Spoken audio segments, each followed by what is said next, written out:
Assalamualaikum warahmatullahi wabarakatuh. Baiklah, bertemu lagi kita hari ini di mata pelajaran Matematika Peminatan. Hari ini kita akan belajar tentang sudut pertengahan atau setengah sudut dari fungsi cos dan tan. Oke, sekarang kita masuk ke identitas trigonometri sudut pertengahan, yang mana sebelumnya sudah kita pelajari tentang rumus jumlah dan selisih dua sudut, kemudian sudut rangkap. Nah, jadi untuk masuk ke sudut pertengahan ini, kita harus perhatikan kembali rumus kosinus sudut rangkap. Sudah jelas di sana Ibu buat rumus kosinus sudut rangkap cos 2 beta sama dengan 2 cos kuadrat beta dikurang 1. Kemudian langsung dipindah ruaskan saja, kemudian kedua ruasnya kita bagi itu sama-sama dibagi 2. Kemudian masuk kedua ruasnya ditarik akar pangkat 2, jadi semuanya kita tambahkan akar pangkat 2. Di sana sudah jelas. Kemudian kita substitusikan betanya ke dalam setengah alfa, jadi kita ganti beta itu menjadi setengah alfa. Dapatlah identitas kosinus sudut pertengahan, yaitu cos setengah alfa sama dengan plus minus cos alfa ditambah 1/2. Kemudian selanjutnya identitas trigonometri sudut pertengahan dalam fungsi tan.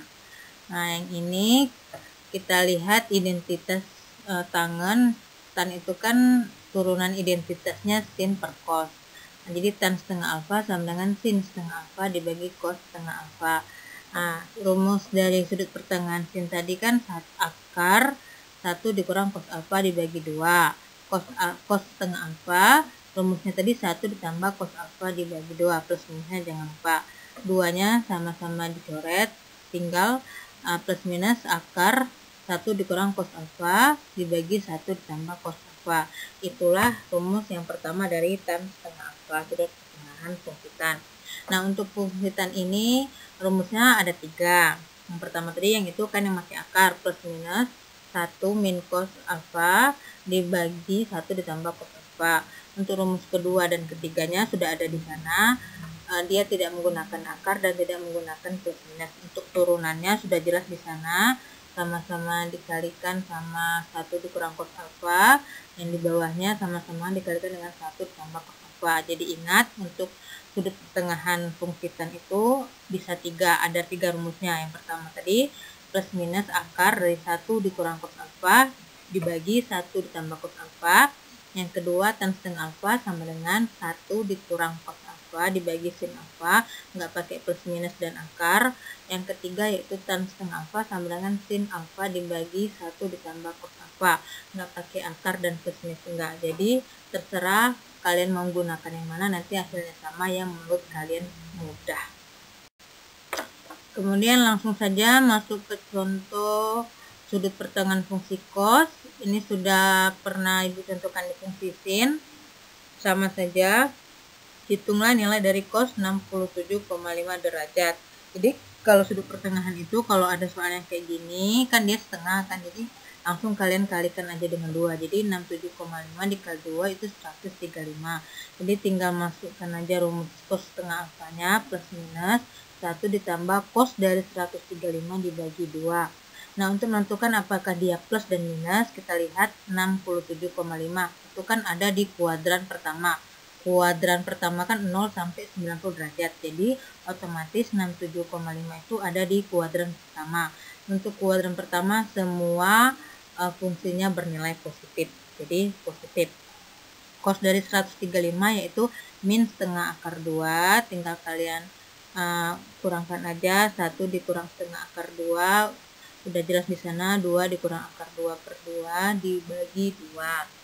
Kemudian karena dia pembagian kita kalikan menjadi 1/2. Jadi 2 kurang akar 2/2 dikali 1/2.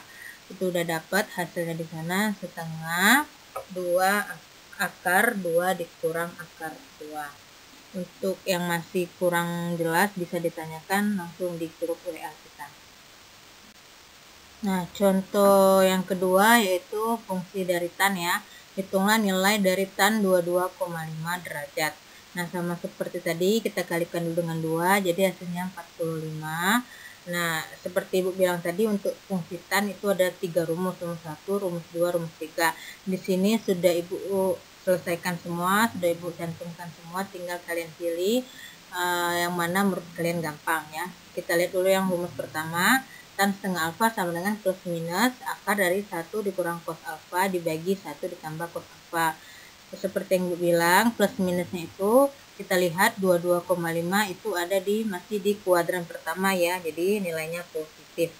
Jadi cos dari 45 itu setengah akar 2, tinggal masukkan 1 dikurang setengah akar 2, di bawahnya 1 ditambah setengah akar 2.